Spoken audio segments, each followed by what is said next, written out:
നമസ്കാരം. ഞാൻ മൊയ്തീൻ ഷാ വിഷനിലേക്ക് എല്ലാവർക്കും സ്വാഗതം. ബഹുമാന്യ CPI നേതാവും മുൻ മുഖ്യമന്ത്രിയുമായിരുന്ന സഖാവ് PK വാസുദേവൻ നായരുടെ 100ാമത് ജന്മദിനമാണെന്ന് ആ മഹാൻ്റെ ആത്മാവിന് അല്ലെങ്കിൽ ജന്മദിനത്തിന് ഒരിക്കൽ കൂടി ആശംസ നേരുന്നു. മറ്റൊന്ന് ഈശ്വരയ്യരുടെ മകൻ രാജൻ്റെ 50ാമത് ചരമവാർഷിക ദിനമാണ്. നിങ്ങൾക്കറിയാം, ആ മകന് വേണ്ടി ഏക മകനാണ് ഈശ്വരവാര്യ സാധു മനുഷ്യൻ കരഞ്ഞ് അവസാനം കണ്ണീർ പറ്റി കണ്ണ് കാഴ്ചയില്ലാതെ അന്തരിച്ച ആളാണ്. അത് കരുണാകർജി അത് ശരിക്ക് അനുഭവിച്ചു. കരുണാകരൻ്റെ മുള്ളിക്ക് വേണ്ടി കണ്ണീര് ചാടിച്ചാണ് അവസാനം പോയത്. കരുണാകരൻ പല നന്മ ചെയ്തിട്ടുണ്ടില്ല, ഞാൻ പറയുന്നില്ല. പക്ഷേ ഇതൊക്കെ സഹിക്കാൻ പറ്റതാണ്. വേദിയിലേക്ക് ശമ്പന ശുംഭനം എന്നൊരു പാട്ടുപാടി, അതാണ് ആ വൈരാഗ്യം തീർത്തം.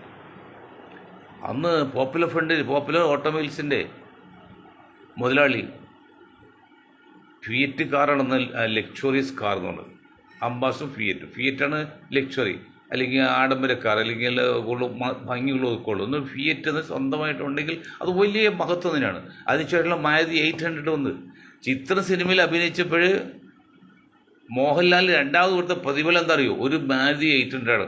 അന്ന് മാരുതി 800 കിട്ടാൻ വലിയ സ്വപ്നമാണ്. അത് പ്രേം നസീറിൻ്റെ മകൻ അതിനേക്കാൾ വില കൂടുതൽ കൊടുത്ത് വാങ്ങിച്ച പോലെ. എന്തുകൊണ്ടാ? അതൊന്നും നമ്മുടെ ചിത്രമല്ല. അങ്ങനെ രാജനെ അന്വേഷിച്ച് പോയപ്പോൾ ഈ രാജന് വഴിയും പേര് മാറിപ്പോയതാണ്. അല്ല, ഊറ്റിക്കൊന്നവരൊക്കെ നിങ്ങൾക്കറിയാൻ പറയുന്നില്ല. അന്ന് വെള്ള ഈശ്വരയ്യർ പാവപ്പെട്ട മനുഷ്യനായതുകൊണ്ട് അന്ന് പോപ്പുലർ ഓട്ടോമൊബൈൽസിൻ്റെ മുതലാളി ഫിയറ്റ് കാറിൽ കുട്ടിച്ചാക്കിൽ നോട്ട് കിട്ടിട്ടുമാണ് ജയറാം പടിക്കൽ കാണാൻ പോയത്. ജയറാം പടിക്കൽ ചരിത്രമാണ്, ഞാൻ പറഞ്ഞല്ല. കാറിൻ്റെ ഡെക്കിൽ പണം കടുപ്പിട്ട് എത്ര പണി എടുത്തോ.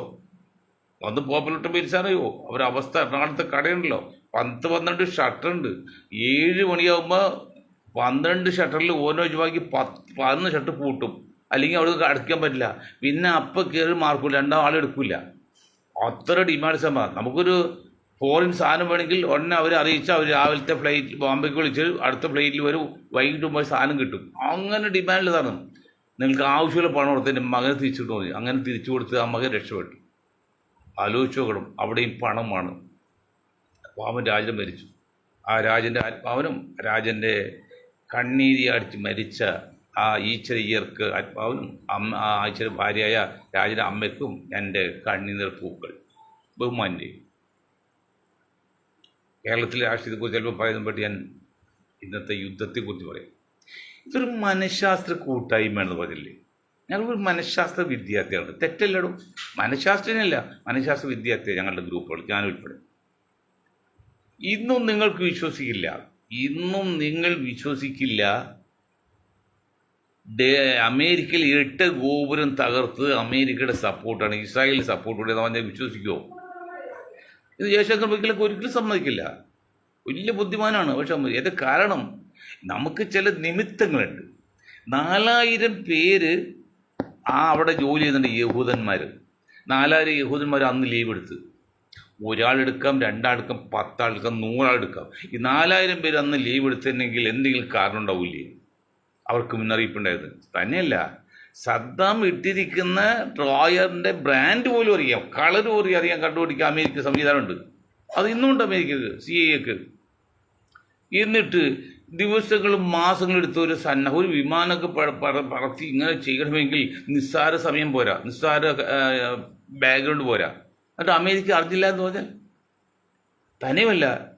2 വിമാനമായിട്ട് അത് കയറിച്ചു. 3ാമത് വന്നപ്പോഴും അവർ അമേരിക്ക വെടിവെച്ചിട്ടല്ലോ. അത് പോയത് പെൻറ്റഗൺ അവരുടെ തലസ്ഥാനത്തേക്കാണ്. അതിന് കാരണം എന്താ? അത് കോടാനുകൂടി രൂപ നഷ്ടം വന്നാലും വേണ്ടില്ല, ഇറാഖിനെ നശിപ്പിക്കണം. അതുപോലെ ലിബിയ പോലെ അങ്ങനെ അറബി രാജ്യങ്ങൾ നശിപ്പിച്ച് എണ്ണ കൈയടക്കണം, ഭരണം സ്വാധീനം കിട്ടുമെങ്കിൽ ഒരു ന്യായം വേണ്ടേ? ഇത് അമേരിക്കയുടെ പഴഞ്ചൊല്ലും പട്ടി തല്ലിക്കൊന്നിച്ച് പേപ്പട്ടി പേടുന്നുള്ള അത് അമേരിക്കയുടെ ഒരു പര്യായമാണ്. യഹൂദൻ്റെ പര്യായം എന്നറിയോ? വഞ്ചകരാണ് എന്നാണ്. അതൊക്കെ ചരിത്രം രേഖപ്പെടുത്തിയ വഞ്ചന കൂടിയാണല്ലോ. പിന്നെ ആ പലസ്തീനെയൊക്കെ കൊന്നുമൊക്കെ ഇപ്പോൾ ഇറാനിലെ 1990 കൊന്നൊക്കെ ഒരു വശത്തു കൂടി നയപരമായിട്ട് ചർച്ചയ്ക്ക് സമ്മതിക്കുക, എടുക്കുമെന്ന് കൊന്നുകളയാം. പക്ഷേ ഇറാൻ അനുകൂലമായിട്ട് പറയാൻ പാടില്ല, അവർ അന്വേഷിക്കുന്നത് വാർത്തല്ലോ. നമുക്ക് ഇറാനുമായിട്ട് പറയേണ്ട കാര്യമൊന്നുമില്ല. നമ്മൾ രാജ്യം ഇന്ത്യയാണ്, ഇന്ത്യക്കാരുകൾ മാത്രമേ പറയുള്ളൂ. പക്ഷേ ചില യാഥാർത്ഥ്യം വേണമല്ലോ. അങ്ങനെ അദ്ദേഹം മണ്ടത്തരം കാണിച്ച് കൊത്തത് പോട്ടെ. അപ്പം പറഞ്ഞു വരുന്നത് വളരെ വ്യത്യസ്തമായൊരു സംഭവമാണ്. അതായത് 2023 ഒക്ടോബർ 7 ഒരു പറ്റം ഫലസ്തീനികളെടുത്ത ഒരു പറ്റം ഹമാസ് ഇത്രയും ലോകപ്രസിദ്ധമായ ഇസ്രായേലിലേക്ക് ഓടി പാട്ടായിട്ട് ചെന്ന് കയറി ആയിരത്തോളം ആളെ കൊല്ലുകയും കുറേ പേരെ ബന്ദിയായി പിടിക്കുകയും ചെയ്തപ്പോൾ ഈ ഇസ്രായേലിലെ മിഷണറി എന്താ ചെയ്തേ? അന്ന് നിങ്ങളറിയണം, അന്ന് ഇസ്രായേലിലെ ടെലികമ്മ്യൂണിക്കേഷൻ ഓഫ് ചെയ്ത് കറണ്ട് പോലും ഇല്ലാതെ ഓഫ് ചെയ്തിട്ടേക്കാരുത്, തുറന്നിട്ടേക്കാരുത്. അങ്ങനെ വെച്ചെന്ന് അപ്പോൾ ഇവർക്ക് കയറാൻ അവസരം കൊടുത്തതല്ലേ? അല്ലെങ്കിൽ അവർക്ക് കയറാൻ പറ്റുമോ? ഒരു ഈച്ച വന്നാൽ പിടിക്കാൻ ശക്തിയുള്ള അവരെ ഈ സംവിധാനമൊക്കെ എടുത്ത് ഈ പാർട്ടിയായിട്ട് ഹമാസുകൾ കുറേ പേര് ചെന്നപ്പോൾ അത് 100 അതായത് കുറേയധികം അകത്തേക്ക് കയറിയാണ്. അതെൻ്റെ ഇതാണ്. അതുപോലെ അതിൻ്റെ ഫലമായിട്ട് അത് കിട്ടിയ ഹമാസിൽ അധികം പേരും പോയില്ല. പാവപ്പെട്ട ജനതയെ, ലക്ഷത്തോളം ജനങ്ങളെ, കുഞ്ഞുമക്കളെ കൊന്ന് ഗാസ അല്ലെങ്കിൽ പലസ്തീൻ അത് തകർത്ത് കളഞ്ഞു. അപ്പോൾ ചിലത് നഷ്ടപ്പെടാതെ ചിലത് നേടാൻ പറ്റില്ല. സുഹൃത്തെ, നിങ്ങൾ കേൾക്കണം, മനസ്സിലാക്കണം, ചിന്തിക്കണം. അപ്പോൾ ന്യൂയോർക്കിലെ കെട്ടിടം തകർത്തപ്പോൾ ഓടാനും കൂടി നഷ്ടം വന്നു. അതിന് പകരം അമേരിക്ക എന്തെല്ലാം നേടി. അതുപോലെ ഇസ്രായേൽ ഇങ്ങനെ 10,000 പേര് കൊന്നാലും ഇത്രയും പിടിച്ചു ബന്ദികളാക്കിയാലും അവർക്ക് പോലും നേടാൻ പറ്റി. ആ നേട്ടത്തെ പോലെ കളി ഭയങ്കരമാണ്, പറയാൻ സമയമില്ല, പിന്നെ ഒരു ദിവസം പറയാം. അപ്പോൾ അതുപോലെ ഇന്നത്തെ ഇറാനിലെ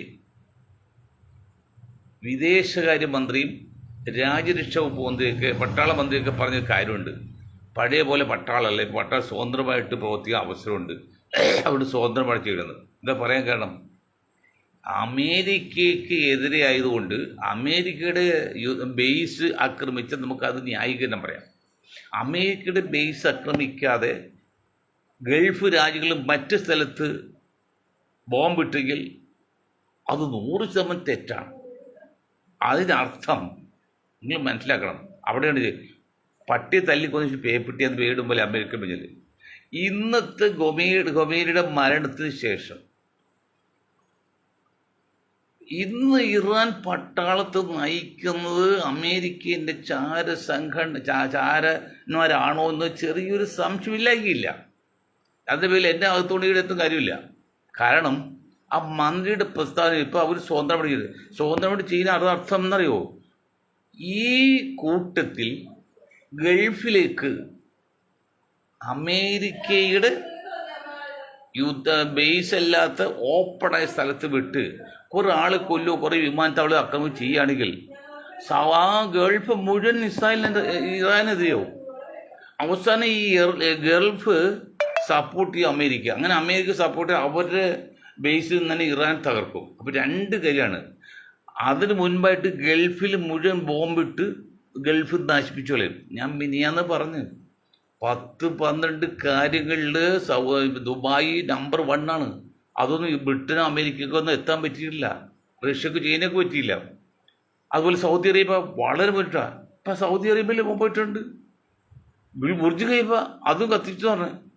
അപ്പോൾ ഇതൊക്കെ ഇടുമ്പോൾ അങ്ങനെ ഇറാനിൻ്റെ പേരിൽ ഇറാൻ പട്ടാളം അല്ലെങ്കിൽ ഇറാൻ്റെ മിസൈല് ഇങ്ങനെ അമേരിക്കേൻ്റെ ബേസ് അല്ലാത്ത ഗൾഫ് നാടിൽ വീണ് കഴിഞ്ഞാൽ ഗൾഫ് നാടുകൾ സ്വാഭാവികമായിട്ടും എതിരാകുമ്പോൾ അവർ പിന്നെ അവരുടെ ബേസ് ഉപയോഗിച്ച് ഇറാനെ തകർക്കാൻ സപ്പോർട്ട് ചെയ്യും.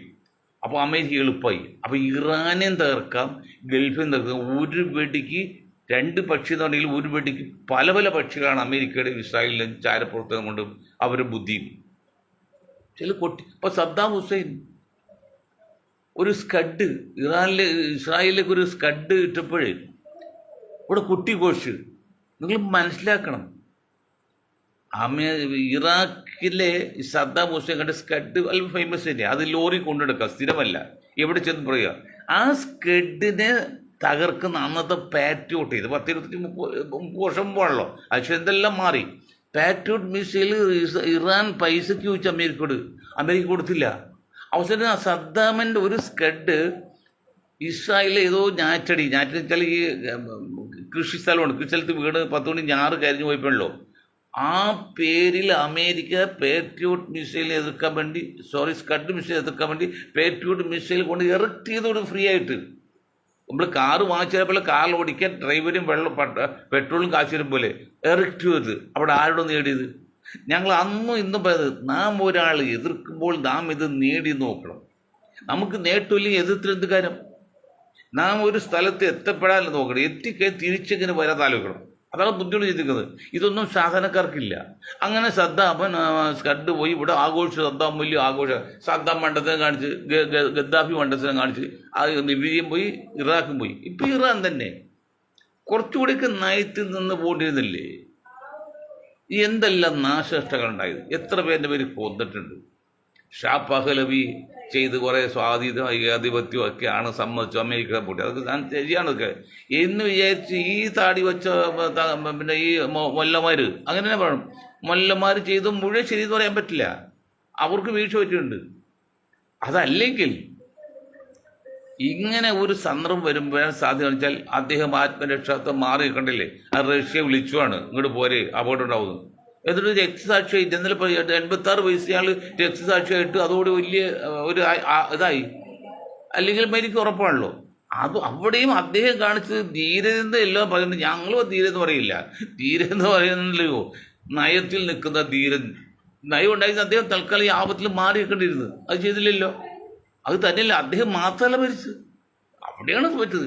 അദ്ദേഹത്തെ കുടുംബം മുഴുവൻ പോയി, പട്ടാൾക്കാരും പോയി. മാത്രമല്ല 10 കുഞ്ഞുമക്കളെ കൊല ചെയ്തു. അവിടുന്ന് ഇത്രയും നിർണായകമായ ഘട്ടത്തിൽ ആ മനുഷ്യൻ, ഇപ്പം മരിച്ച ആളാണ്, നമ്മൾ അദ്ദേഹത്തിന് എതിര് പറയില്ല, ആ മനുഷ്യൻ പരസ്യമായിട്ട് ഇറാനിൽ നിന്ന് മാറി നിന്നിരുന്നെങ്കിൽ അദ്ദേഹം ജീവൻ നിലനിൽക്കും, ഈ കണക്ക് നഷ്ടം വരില്ലായിരുന്നു. അപ്പോൾ എന്നിട്ട് അത് രക്തസാക്ഷിത്വം വഹിച്ചാണ്, അത് ധീരനാണ്, പരമകാരുണ്യ എന്നൊക്കെ പറയുമ്പോഴാണ് ഞങ്ങളെന്നാലും പറയാൻ പറ്റില്ല.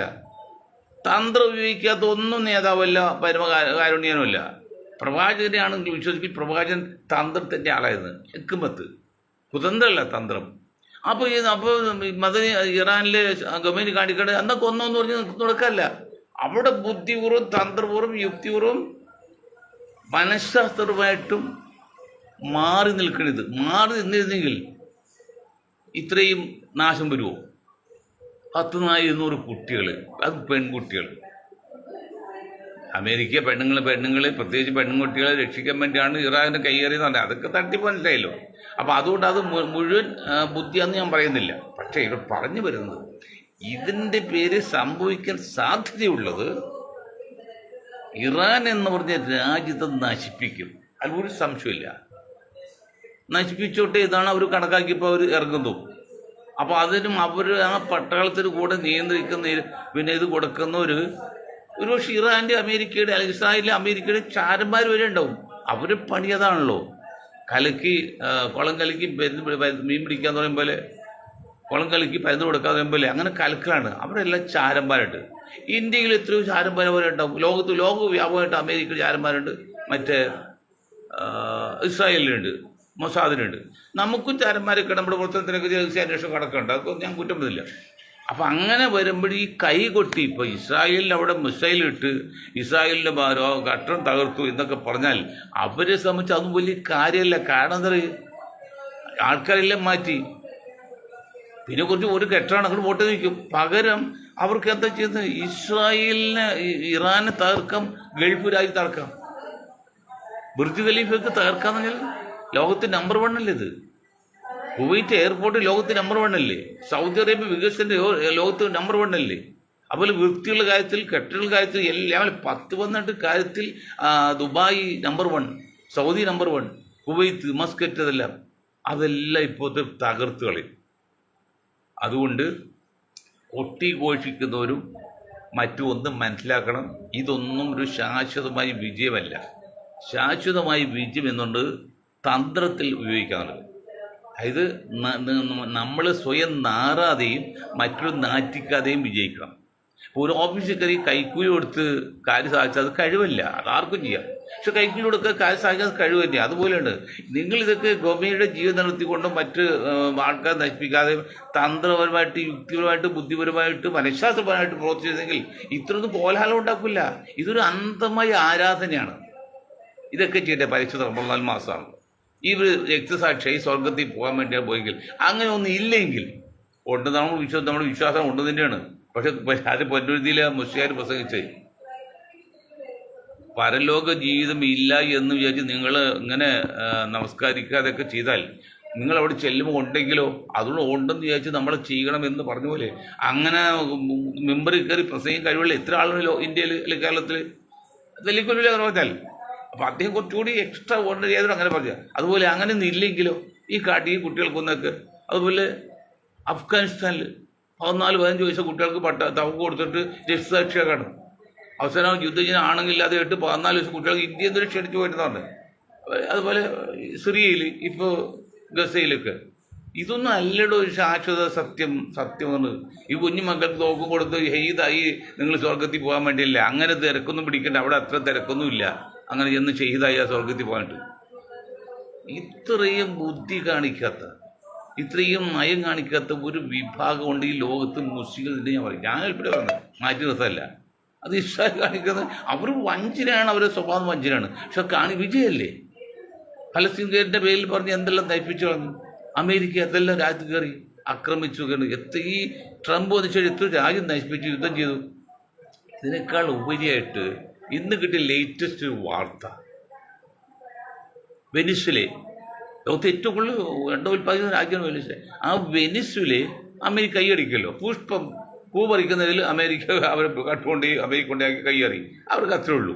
പക്ഷെ അവരെ നമ്പർ 1 എണ്ണ അവരെ എണ്ണ ക്രൂഡ് ഓയിൽ എന്ന് പറഞ്ഞത് കരി ഓയിൽ പോലും സാധനം കട്ടിയാണ്. അത് ശുദ്ധീകരിക്കാൻ ഒരു ലാഗിനില്ല, ഒരു മെറ്റീരിയൽസ് ഉണ്ട്. അത് ഇറാനിൽ മാത്രമേ ഉള്ളൂ. അത് ഇറാനിൽ നിന്ന് വാങ്ങിയാണ് വെനിസ്വല അത് കട്ടി കുറച്ച് വിറ്റുകൊണ്ടിരുന്നത്. ഇപ്പം വെനിസ്വല അമേരിക്കയുടെ ഇപ്പോൾ അമേരിക്ക ഇറാൻ കൊടുക്കില്ല. അപ്പോൾ എന്ത് വില കൊടുത്തും ആ സാധനം അമേരിക്ക കിട്ടിയേ തീരൂ. അങ്ങനെ ഇതിൻ്റെ എല്ലാം പരിണിത ഫലം എന്നുകൊണ്ട് അല്ലെങ്കിൽ സൈഡ് എഫക്റ്റ്, ഇത് സമ്പാദ്യം, ബിസിനസ്സാണ്. അല്ലാതെ മതമോ അല്ലെങ്കിൽ ക്രിസ്തുദേവന സ്നേഹമൊന്നുമല്ല. സ്ഥായിയായി വൈരാഗ്യമില്ല. രാഷ്ട്രീയക്കാർക്കോ മറ്റ് മതസ്ഥർക്കൊന്നും സ്ഥായിയായ വൈരാഗ്യമില്ല. അവർ ഇണങ്ങും ചെയ്യും. അപ്പോൾ ഇതിൻ്റെയൊക്കെ ആത്യന്തിക ലക്ഷ്യം എന്നത് നാട് നന്നാക്കാനൊന്നുമല്ല, അവർ ആധിപത്യം നിലനിർത്താൻ. ഇപ്പം ഞാൻ ഏതായിട്ട് 6-8 കാരണന്മാരുണ്ട്. ആ 6-8 കാരണന്മാരാണ് ഈ ലോകത്തെ നിയന്ത്രിക്കുന്നത്. ഈ 6-8 കാരണന്മാർ കാരണമില്ല എന്തുമാത്രം അപകടം ഉണ്ടാകുന്നത്. ഇത്ര ലക്ഷങ്ങൾ ആൾക്കാർ മരിച്ചു പോകുന്നത്. ഇന്നും അവർക്ക് 2-3 വർഷം ജീവിക്കാൻ വേണ്ടി ഈ കാപ്രായം പോലും ചെയ്യുന്നത്. 5 വർഷം പോലും നിൽക്കില്ല. ഈ പറഞ്ഞ 5-6 പേര് 5 വർഷം പോലും നിൽക്കില്ല. അത്ര കണ്ട് വയസ്സായവല്ല. ജനങ്ങൾ കഷ്ടപ്പെടാല്ലേ. ഇപ്പം അത് 100 രൂപ കൊടുത്ത് എണ്ണ വാങ്ങിക്കാൻ നമുക്ക് സാധിക്കുന്നില്ല. സത്യമാണത്. എണ്ണ മിനി പെട്രോളേ അത് 200 ആയാലോ, അല്ലെങ്കിൽ സാധനം കിറ്റാവുന്നു. ഇപ്പോഴത്തെ ഹോട്ടലുകളിലെല്ലാം മെറ്റീരിയൽസ് വില കൂട്ടി പരമാവധി കൂട്ടി. ഇനി വില കൂട്ടാൻ പറ്റില്ല. ക്വാണ്ടിറ്റി കുറച്ച് പരമാവധി കുറച്ച്. ഇപ്പോൾ ഈ ഉണ്ടമ്പരിയൊക്കെ പണ്ട് വാങ്ങിച്ചാൽ 4-5 പ്രാവശ്യം കടിക്കും. ഇപ്പോൾ 2 കടിച്ച് 3ാമത് കടി നമുക്ക് വിലയിൽ മുട്ടുപോയി. കാരണം അത്ര ചെറുതായി പോയി. അതാണ് ക്ലിപ്പിട്ട് എടുക്കുന്നത്. ഇനി എന്ത് ചെയ്യാൻ പറ്റും? ഇനി ഉണ്ടമ്പരി വില കൂട്ടാൻ പറ്റില്ല, സാധനം വെയിറ്റ് കുറക്കാനും പറ്റില്ല. ഇപ്പം തന്നെ മറ്റേ ഹോട്ടലിലെ ഉണ്ടമ്പരി വെച്ചാൽ മറ്റേ ഇതുണ്ടല്ലോ വട എന്നുണ്ട്. ഇത്രയും ലോപിച്ചത് വടയുടെ തുള മാത്രം വലുത്. ഇപ്പോൾ വടയെല്ലാം ചെറുതായി. അങ്ങനെ കഷ്ടപ്പെട്ട് ജനങ്ങൾ ഭക്ഷണം കഴിക്കാൻ പോലും പറ്റാത്ത അവസ്ഥയാണ് കേരളത്തിൽ പോലും. ഞാൻ പറഞ്ഞ കുറേ രാഷ്ട്രീയക്കാരെയോ അല്ലെങ്കിൽ മറ്റൊരാരെയല്ല, സാധാരണക്കാരെ പറഞ്ഞത്. ആ നിലയ്ക്ക് ഇങ്ങനെയൊക്കെ യുദ്ധം വന്നാൽ എന്തുമാത്രം അരക്ഷാവസ്ഥയായിരിക്കും. സത്യം മനസ്സിലാക്കണേ. അപ്പോൾ ഏതായാലും ആ ഒരു സംഭവത്തിൽ നിങ്ങൾ കുറച്ചുകൂടി കാത്തിരുന്ന് കാണാം. ഞങ്ങൾ പറഞ്ഞ സത്യമില്ല ഞങ്ങൾ ക്ഷമ ചോദിക്കുകയും ചെയ്യാം. ഇനി അടുത്ത് നമ്മുടെ സമയം തീരാൻ നമ്മൾ കുറച്ച് സമയമേ ഉള്ളൂ. അടുത്ത് കേരളത്തിലേക്ക് വന്നാൽ ഇപ്പോൾ പിഷാരടിയെ ഞാൻ നേരിട്ട് കണ്ടിട്ടില്ല. പിഷാരടിക്ക് യാതൊരു ഇഷ്ടക്കുറവില്ല. പിഷാരടിക്ക് പാലക്കാട് സീറ്റ് കൊടുത്താൽ അതിൻ്റെ UDF ആ സീറ്റ് പോയി എന്നുള്ളതാണ്. കാരണം പിഷാരടിക്ക് ഇന്ത്യൻ രാഷ്ട്രീയത്തിൽ കേരള രാഷ്ട്രീയത്തിൽ എന്താണ് പാരമ്പര്യം, എത്ര പരിചയമുണ്ട്. അത് കോൺഗ്രസ്സിൽ പാർട്ടി 30-40 വർഷം പ്രവർത്തിച്ച് പാരമ്പര്യവും തഴക്കവും പഴക്കവും തന്ത്രവും യുക്തിയുള്ള സാധാരണക്കാർ എത്രയോ നേതാക്കളുണ്ട് എല്ലാ ജാതിയിലും. അവരൊന്നും കൊടുക്കാതെ ഈ സെലിബ്രിറ്റി പിടിച്ച് കൊടുത്ത്. മറ്റ് സെലിബ്രിറ്റി കൊടുത്തല്ലോ, നമ്മുടെ വൈപ്പിൻകാരൻ നടൻ പേര് പോലും ഓർക്കുന്നില്ല, തോപ്പിയിട്ടു ഇല്ലേ, അയാളുടെ കുറേ കാശിൽ വാങ്ങി തരും. എന്താണ് നമ്മൾ ഈ കോൺഗ്രസ് നേതാക്കൾ യു ഡി എഫ് നേതാക്കൾ പറ്റുന്നത്? ഇന്ന് പിഷാരി സീറ്റ് കൊടുത്ത് നിർബന്ധമുണ്ട് പിഷാരി കൊണ്ടത്. പിഷാരുടെ ജാതിയിൽ നോക്കിയാണെങ്കിൽ എത്ര പേരുണ്ട് പിഷാരുടെ കുടുംബത്തിൽ ഈ കേരളത്തിൽ? അങ്ങനെ നോക്കിയാൽ അതൊക്കെ പോട്ടെ, എന്താണ് രാഷ്ട്രീയ പാരമ്പര്യം പിഷാരടിക്ക്? കുറേ എന്താണ് കുറേ വളിപ്പൻ ഡയലോഗ് പറഞ്ഞ സിനിമ ഉണ്ടാലും എന്താണ് രാഷ്ട്രീയ പാരമ്പര്യം, എന്താണ് സിനിമ പാരമ്പര്യം? മമ്മൂട്ടിയാണോ മോഹൻലാലാണോ? മമ്മൂട്ടി മോഹൻലാൽ ഈവൻ സുരേഷ് ഗോപി ആണെങ്കിൽ പോലും നമുക്ക് വേണമെങ്കിൽ പോട്ടെ ചാൻസ് കൊടുക്കാൻ നിൽക്കുക. അല്ലാത്ത ഈ പേരുള്ളവർക്ക് പേര് മാത്രമുള്ളവർക്ക് കൊടുത്തിട്ട് എന്താ ആ സീറ്റ് പോവല്ലേ? സീറ്റ് പാലക്കാട് പോവും. അപ്പം ഇവിടെ ഇടതുപക്ഷവും വലതുപക്ഷവും കൂടി ഒരു എഴുതപ്പെടാത്ത ഒരു അണ്ടർസ്റ്റാൻഡിങ് ഉണ്ട്. ആ അണ്ടർസ്റ്റാൻഡിങ് തരുമോ? ചില സീറ്റിൽ BJP ജയിക്കാൻ സാഹചര്യം ഒരുക്കി കൊടുത്താൽ മറ്റ് ചില സീറ്റിൽ നമുക്ക് കിട്ടും. അങ്ങനെ ഒരു മ്യൂച്വൽ അണ്ടർസ്റ്റാൻഡിങ് ആണ്, ഒരു കൊടുക്കൽ വാങ്ങലാണ്, ഗിവ് ആൻഡ് ടേക്ക്. വലിയ തത്വമാണ്. ഉള്ളുകൊണ്ട് ഈ ഇരു മുന്നണികളിൽ പല നേതാക്കൾക്കും താല്പര്യം സംഘപരിവാറിനോട്, പുറത്തു പറയെങ്കിലും. അത് അവർക്കെല്ലാം BJPയുടെ താല്പര്യമല്ല, BJP രാഷ്ട്രീയ പാർട്ടിയാണ്. പക്ഷെ ഞങ്ങൾ ഈ സംഘപരിവാരം അധികം ഇറക്കാതെറിയോ? സംഘപരിവാറിൽ 90% പേരും പിന്നോക്ക സമുദായങ്ങളാണ്. അത് ഞങ്ങൾ എല്ലാം നമ്മുടെ ആൾക്കാരാണ്. എങ്കിലും ദേശീയ പിന്നോക്ക സമുദായ സഖ്യത്തിൻ്റെ ചെയർമാനാണ് ഞാൻ. അത് 60-ാം വർഷം ആഘോഷിക്കുകയാണ്. അപ്പോൾ ഞങ്ങൾക്ക് ആ പിന്നോക്ക വിഭാഗങ്ങൾ ഉൾപ്പെട്ടതായതുകൊണ്ട് സംഘപരിവാറിനെ പോലും ഞങ്ങൾക്ക് അന്തമായിട്ട് എതിർക്കാൻ പറ്റുന്നില്ല. പിന്നോക്ക വിഭാഗമാണത്. അപ്പോൾ അതുകൊണ്ടൊക്കെയാണ് കോൺഗ്രസിലെയും കമ്മ്യൂണിസ്റ്റ് പാർട്ടിയുടെയും ചില നേതാക്കൾക്ക് ഉള്ളുകൊണ്ട് സംഘപരിവാർ വന്നോട്ടെ എന്ന് ആഗ്രഹം പണ്ടുകൊണ്ട് ഇപ്പോഴും ഉണ്ട്. അടവ് നയമൊക്കെ ഉണ്ട്. അത് കരുണാകരൻ്റെ കാലത്ത് പോലും ഉണ്ടായിരുന്നില്ല അടവ് നയം. കോലീബി സഖ്യമാണ്, കോൺഗ്രസ് ലീഗ് BJP സഖ്യം, അതൊക്കെ രാഷ്ട്രീയപരമായിട്ട് ചില അടവ് നയമൊക്കെ ആവശ്യമാണ്. അത് ആ അടവ് നയത്തേക്കാൾ വലുതാണ് കാണുന്നത്. അതാണ്. അല്ലെങ്കിൽ ഒരു കാരണവശാലും ഈ പിഷാരടിയെ പോലെ ഒരാളെ അവിടെ കൊടുക്കാൻ പറ്റുമല്ല. അതുപോലെ ഉമ്മൻചാണ്ടിയുടെ മക്കൾ, വാസ്തവന് ഉമ്മൻചാണ്ടിയുടെ ഭാര്യ ഉൾപ്പെടെ 4 പേരും അർഹരാണ്, ഒരു കുഴപ്പമില്ല. ഒരു MLA ആണോ, MLA പോകാനും അസംബ്ലി പോകാനും ഒരു യോഗ്യത കുറവുമില്ല. പക്ഷെ അവർക്ക് 4 പേർക്ക് മാത്രം കൊടുത്താൽ മതിയോ? ഒരു സീറ്റ് ഓക്കെ, ഉമ്മൻചാണ്ടി കൊടുത്തു, ജയിക്കുക ചെയ്തു. ഇത്തവണ ജയിക്കുമെന്ന് പറയാൻ പറ്റില്ല. അത് അന്നത്തെ ഒരു പ്രത്യേക ഇതുകൊണ്ടാണ്. അതിൽ കവിഞ്ഞ് ചാണ്ടി ഉമ്മന് എന്ത് പാരമ്പര്യമുള്ളത്? ആ അച്ഛൻ്റെ മകൻ നിൽക്കവഞ്ഞ് എന്ത് യോഗ്യത രാഷ്ട്രീയത്തിലുള്ളത്?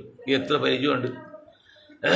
എന്ന് പിന്നെ എൻ്റെ പാർട്ടി ജനതാദൾ നാഷണൽ കൊച്ചു പാർട്ടിയാണ്. ഒരാൾ വന്നു, ഞാൻ നിങ്ങൾ വന്ന് തൃശ്ശൂർ ആളിപ്പോൾ കുറച്ചും വിളിച്ച്, നിങ്ങൾ 5 വർഷം നമ്മൾ പാർട്ടിയിൽ പ്രവർത്തിക്കുക.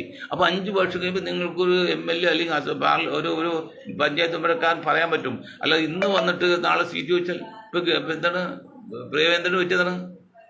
പ്രേമചന്ദ്രൻ അട്ടറിൽ ഫെയിലായിപ്പോയില്ലേ? പുള്ളിയും നശിച്ചുപോയി, മകനും നശിച്ചുപോയി.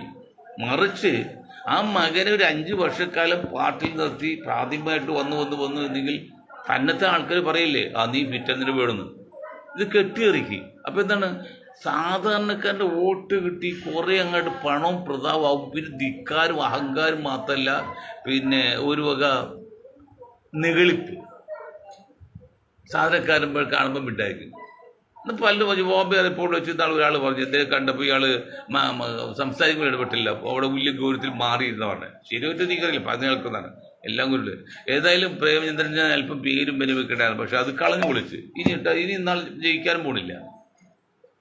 പുള്ളിക്ക് ഉദ്ദേശിച്ചത് പുള്ളിക്ക് മന്ത്രിയാകാൻ ഉദ്ദേശിച്ചു. അപ്പോൾ ഷിബു സമ്മതിക്കില്ല, എന്നാൽ മകനെ ആക്കാൻ ഉദ്ദേശിച്ചു. മന്ത്രി ആയാലും വേണ്ട മകനെ ആക്കാം. മന്ത്രി ആകാമെന്നല്ല, RSP ഒരാൾ ജയിച്ചോളൂ, ഷിബുവിനെ അവിടെ തോൽപ്പിച്ചു കഴിഞ്ഞാൽ ഈ മകൻ മന്ത്രിയാണ്. അതിനെ കണക്ക് കൂട്ടിയിട്ടാണ് മനഃശാസ്ത്രജ്ഞൻ പറയുന്നത്. മോശമായി അതാണ് കാലുവാരൽ. ഇതാണ് രാഷ്ട്രീയം എന്ന് പറഞ്ഞത്. കൂടെ കാലുവാരും. ഇത്രയും നെറികെട്ടൊരു പ്രസ്ഥാനം ഇന്ത്യൻ രാഷ്ട്രീയം മൊത്തത്തിൽ ഒരാൾ മാത്രമല്ല. കൂടെ നിൽക്കുന്നവരാകുമ്പോൾ വെള്ളിമുങ്ങിയൊക്കെ വളരെ കുറച്ച് കാര്യമുള്ളൂ, ബാക്കിയെല്ലാം അതിനേക്കാൾ എത്രയോ നടക്കുന്നത്. ഞാൻ പറഞ്ഞ് നിർത്താൻ പോണത്, ബോംബെയിലാണോ ഈ ദാദാമാർ അല്ലെങ്കിൽ എന്ന് പറഞ്ഞപ്പോൾ അതൊക്കെ ജീവിതത്തിൻ്റെ സിനിമയെ കണക്ക് ജീവിതം ഒരു ഭാഗമേ ഉള്ളൂ. അതിനേക്കാൾ എത്രയോ കൂടുതലാണ് ബോംബെയിൽ നടക്കുന്ന ദാദാ പ്രവർത്തനം, മാഫിയകൾ. അതുപോലെയാണ് സിനിമയിൽ കാണുന്ന മുള്ളിമുങ്ങിൻ്റെ ചെറിയൊരു അംശം മാത്രമേ ഉള്ളൂ. അതിനൊക്കെ എത്ര ഭയാനകമാണ് ഇന്ത്യൻ രാഷ്ട്രീയത്തിൽ നടക്കുന്നത്. ഈ കാലുവാരം കുതിയിട്ടും അറിയില്ലേ? ഏതായാലും ഒരു കാര്യം പറയാം, കേരളത്തിലെ UDFൻ്റെ ഇപ്പോൾ വേറെ കാര്യം കൂടി പറഞ്ഞു നിർത്താം. ഇപ്പോൾ ഈ സദ്ദാം ഹുസൈൻ്റെ കാലത്ത് EMS അന്ന് സദ്ദാമിനെ കളിച്ച് ആ വോട്ട് കിട്ടി അന്ന് ഭരണത്തിൽ കയറി സംഭവമുണ്ട് EMS കാലത്ത്. ഇന്നിപ്പോഴത്തെ പിണറായി വിജയൻ ഇതൊക്കെ ശരിക്കും ഉപയോഗിക്കുന്നുണ്ട്. ഇപ്പോഴത്തെ സദ്ദാം ഈ ഗദ്ദാഫിയുടെ കാലത്തെ മറ്റേ ഇവളുടെ കൊലപാതകത്തെക്കുറിച്ച് അവർ ശരിക്കും മുതലെടുക്കുന്നുണ്ട്.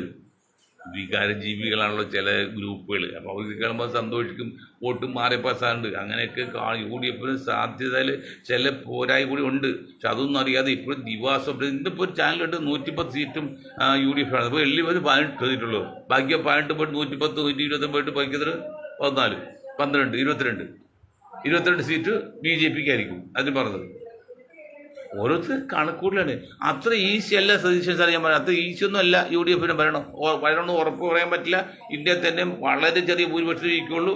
ഒരു 75 സീറ്റ് കിട്ടിയാൽ ഭാഗ്യം. അതൊക്കെയാണ് ഇപ്പോഴത്തെ കണ്ടീഷൻ നോക്കുന്നത്. അതുകൊണ്ട് അന്ധമായ ആഗ്രഹമോ അല്ലെങ്കിൽ അമിതമായി പ്രതീക്ഷയൊന്നും വേണ്ട. ശരിക്കും പണിയെടുക്കണം. ജനസംഖ്യക്ക് ആനുപാതികമായിട്ട് സ്ഥാനമാനം കൂടും.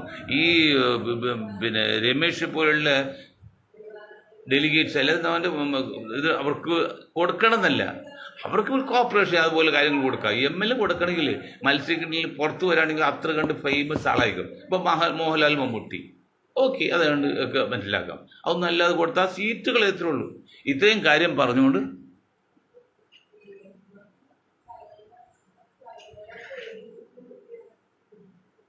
ഞാൻ വാക്കിൽ നിന്നും നിങ്ങൾക്ക് ഒരായിരുന്നതും ജയിക്കുന്നു.